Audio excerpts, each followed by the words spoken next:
What's up YouTube, Northwest here, intch95 here on Kanye West's channel, giving you guys a collaboration video. I'm here basically to deck profile a deck for him and he'll be doing one on my channel.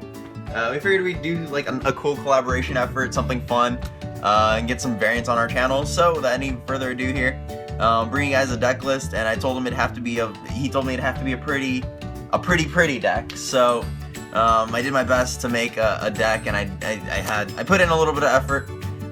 This is one of the many variants of the deck I've been running. I've been running Qliphorts a lot lately, for those of you guys that may or may not know me from my channel.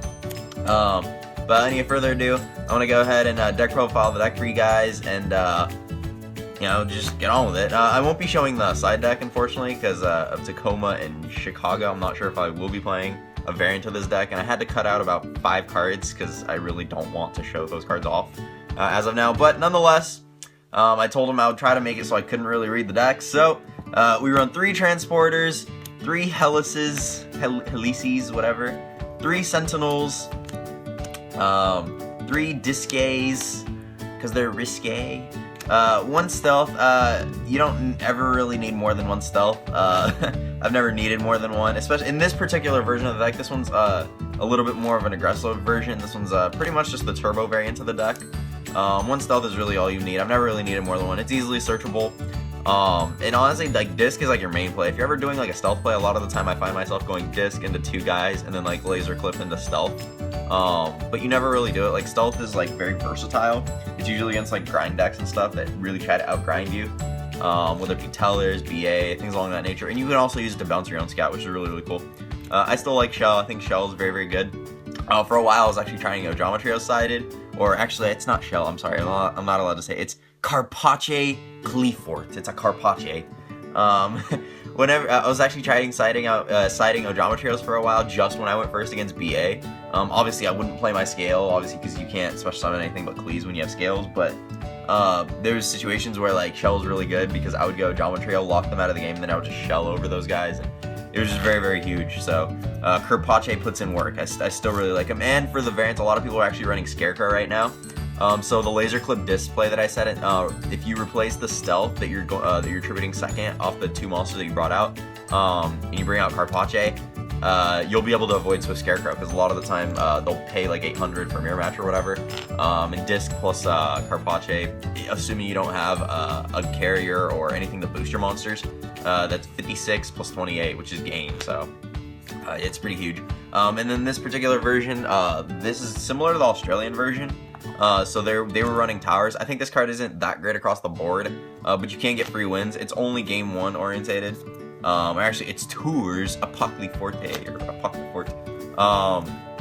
It's not that great. Like, it does have some consistency issues with it, but honestly, you literally need like any combination of like 4 cards to do it, whether it be like sacrifices, MSTs, storms, or like 1 to 2 monsters, and it's very easy to get out, or even a cat, which this deck runs 3 of them, and it runs, so I mean, Towers is pretty cool. Like, Tours is really, really nice. It gives you free wins. It's not as good against Tellers because they can just Excalibur over this, but like they have to invest all that time and like all the plays that they would be doing otherwise to make that Excalibur. And then against BA, a lot of people aren't really running the 4K beater anymore, so the only really deck that this sucks against is pretty much just Mirror Match, because they could just disc run it over with a carrier. 3 Pultar T-Stays.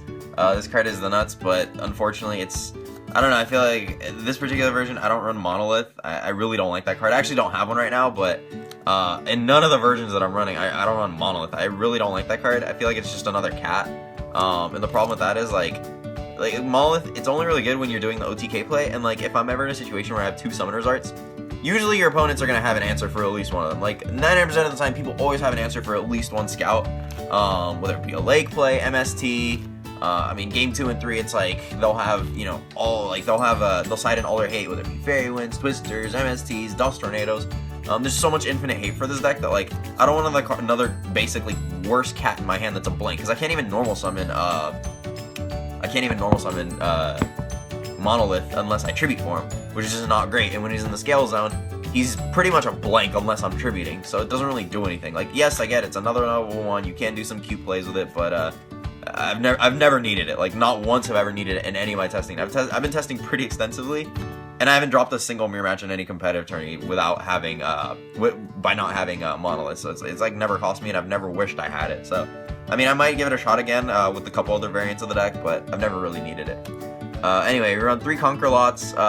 You need this just because in the turbo version, you don't really run a ton of traps. So Conquerlot is just for, like, Satellars have been seeing a lot of play, so that's a big reason why you should be running this. And then BA obviously is like another huge reason. It sucks against everything else. That's all the monsters we run. There's not much else. If you really want to run a monolith, I guess you can cut out one of the spells, either the towers, which I wouldn't cut in this deck because this version is turbo, or one of the spells which you guys can pick later on. So that's it for the monsters. For the spells, we run 3 Parvenus, just draw power, search path, 3 Artes or Evocatores, whatever the hell it's called, Evocatores. Then we run, unfortunately, this card, I don't know why, they gave it the same name. It's called Sacrifice. It's called Sacrifice in every friggin' language. So, because it's French, we have to say it in a French accent. Sacrifice, or Sacre Bleu. We run 3 Sacre Bleus. Yeah, it's definitely the heart and soul of the deck for sure. It's not even Scout, it's just this card. This is the card that keeps you in the game. 3 Mistitiers. And then we run 3 Storms. For those of you guys that don't know what this card is, it's basically a heavy storm, which I want to explain what it reads. Destroy all spell and trap cards you control, then destroy as many spell/trap cards your opponent controls as possible, up to the number of your own cards you destroyed.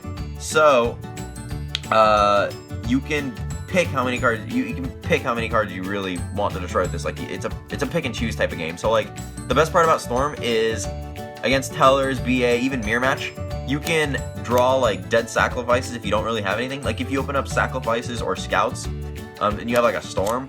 What you can pretty much do is you can set these, and then you storm their back rows and get free searches out of that. Or, if you don't have these and you have a scout, you can go scout, and let's say you already had like a scout sacrifice, right? You can get scout into another sacrifice, set it or activate it if they have a monster, it doesn't really matter. You usually just set them, and then you activate storm, blow at least these up, and then blow up to that many number of cards. And then you can search 2 cards. Like, it's just insane. It really is like a heavy storm, and it's so easy to do with this deck that, I don't think there's any reason why any other version should not be at least running like 2 storms.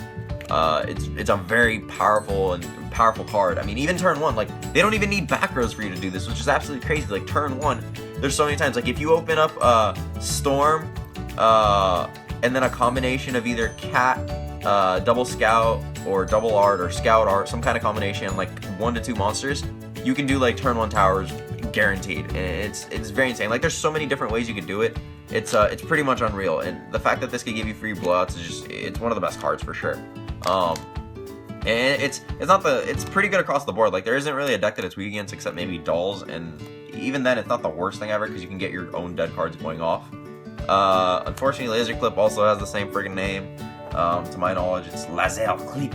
You gotta say it with the stupid accent. So, 1 Laser Clip, it's a double summon, you definitely need it in this deck. 1 Lilivre, 1 Mr. Steal Your Girl, and then 1 Climate Change for the only traps. We don't really run any other traps, you don't really have the room, this is turbo. The only reason we main deck Climate Change, which normally I would be side decking it, but Climate Change you have to main it just because the turn 1 play with towers, it actually involves Climate Change. And you blow up your back rows quite often, like your sacrifices, which means if you're blowing up your scouts and sacrifices, you're honestly you run through your sacrifices over the course of a game pretty quickly with this version. So you'll need to replenish your pendulums, or your monsters in your pendulum zone. So this is basically a salvage. You'll salvage them back in your scouts really fast. So the turn 1 play, what'll happen is pretty much there's a couple of variations to it, like I said, but pretty much what'll happen is you'll pendulum summon out like 2 to 3 monsters. One will be like a helix, right? You'll pendulum out like a helix. Let's say you have a scout and like a cat play, right?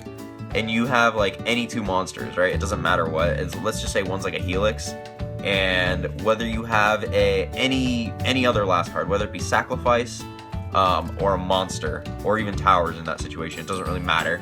So let's just say you had a random monster. Let's just say you had a disc in your hand, right? I'll do this to face you guys. So you'll play these 2. You'll search sacrifice here. You'll pendulum out these 2 guys. So here you'll get your sacrifice, or you can even get a monster. But normally you'd get this, right? You would equip your sacrifice to your helix, or doesn't really matter what. Your cat would bounce your scout, right? You'd play the scout again, activate scout, getting your towers, right?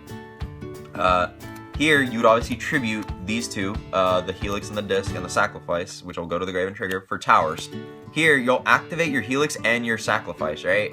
To blow up your Scout. Off your Sacrifice, you'll get another Scout.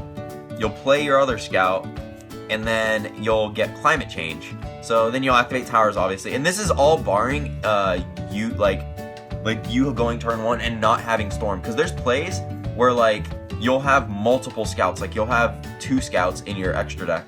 And you'll, because of a turn 1 Storm play that you did with, like, more than 1 Sacrifice, or Scout Sacrifice, and then your Cat play. So let's just keep it simple. Let's just say you just had this. You tribute these, you'd activate towers, you would set this, for instance, and this is, like, barring no other cards. This is just those 4 cards that you just had. So you'd still have 2 other cards to be working with if you're going second, or 1 other card if you're going first. But you do that, and then in the draw phase, to avoid something stupid like Night Beam, you would go Climate Change, and you'd get back your Scout Disc Helix. And you'd be sitting on this right here, which is absolutely just huge. Everything but Mirror Match can pretty much struggle against it a ton. Like, there's no real answer to it besides Teller's going Excalibur. So that's pretty much the play with this. Actually, I should probably show you guys the extra deck real quick. You know, the extra deck's pretty straightforward. There's a lot of different things you could run. You run the Time Wizard because you have to. I run 1 Construct because I just love fucking with people. It's hilarious, and I have the room for it. This would be the only card I would change. Oh gosh, my extra deck is just not in order. I just realized that. But whatever, we run 1 Heartland Draco, 1 Cowboy Gaga, or Gaga Cowboy. I should definitely get an ultimate one. This is definitely not pretty. I'm definitely slacking. 1 Ragna Null, 1 Abyss Tante, 1, I can't even say this, Rebellion XYZ De Tenebrae, some garbage shit. 1 Muscitare, 1 Anti-Luminescent, 1 Downerd. We run Downerd because of Snatch Steal on Dante. If you don't have scales, what you can do is you can Snatch Steal a Dante, like attack or some shit with it, and then play your scales main phase 2 before you make Downerd, or after you make Downerd. I'm sorry. So you'll overlay their Dante for Downerd. Like, there's situations it has come up for me. It's rare, but it can come up, and you have the room for it, so why not? 1 Loop Sinistre, 1 Los Thingy Arky, whatever the fuck it's called. 1 Ubelshar. 1, I wish this was Spanish. I really wish you could get a Spanish die in hand. 1 Elmont, I'm gonna call it Spanish, fuck it. It's Mono Grande. 1 Volcasaure, and 1 Dragon Gaia Charger de Tenebrae, or whatever it is. Yeah, Tonere. So that is the deck. Let me know what you guys think of it.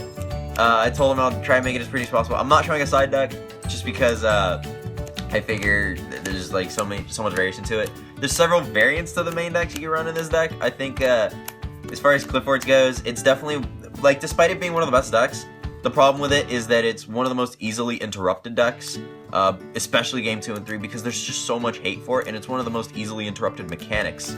But if it's played correctly, and the deck's built correctly, and things go your way, you should be winning a lot of your matches. I see a lot of players punting with this deck a lot. I mean, I still punt occasionally, but I mean, with this deck, I think it really penalizes people for punting with their deck, or just plays that they make, whether it be on reads or just card interactions that they do. So that's pretty much it. Let me know what you guys thought of this video. Give Kanye West a like. There's a ton of other things I'd love to showcase for you guys, but you guys will have to head over to my channel for that. For those of you guys that don't know, I'm pretty much dedicated to competitive Yu-Gi-Oh! As much as possible. I try to do as much competitive content, from analysis to duels to profiles at events. I do travel quite a bit. And I try to give you guys my honest opinion about everything. So if you guys want competitive honesty, check out my channel. I have access to a lot of cards and hookups and whatnot. So if you guys ever need anything, feel free to hit me up. Again, I'm Alex, also known as intch95 on YouTube. Yeah, check out my stuff. And like I said, drop Kanye West a comment here. Tell him he should have a baby and name it Southwest to copy Kanye West, like the actual Kanye West. So pretty much it. Peace, you guys.